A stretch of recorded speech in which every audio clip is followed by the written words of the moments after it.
no khila loi do me ta u te pa kai te na na tu ga na ka te ya e do te ta ya ta na te tu ga lo bi lo wa ya ta so ka mu lo na le pole ti ni halo kwe ta ku ki ga dai ni ka mui pe do ni ma ka ne ku me we je ta so ta ko le ku do na so ku mo te de ko ta you ta mi ma po ta you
no khila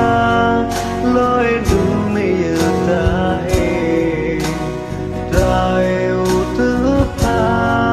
kai te da na tu ga so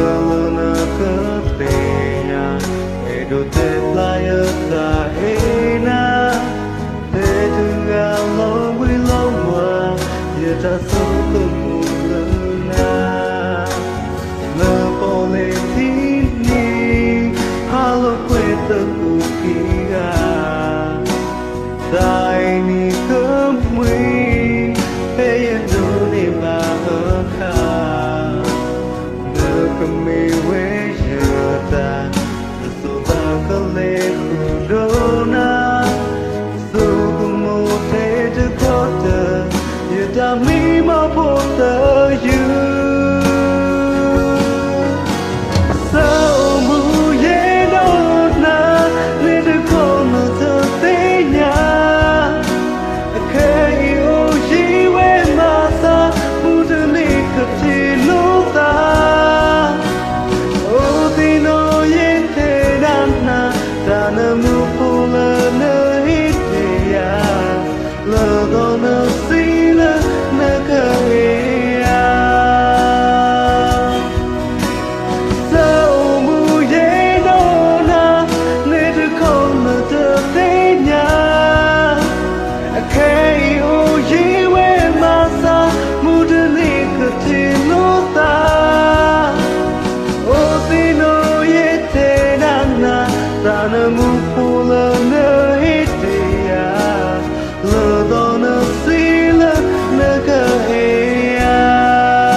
the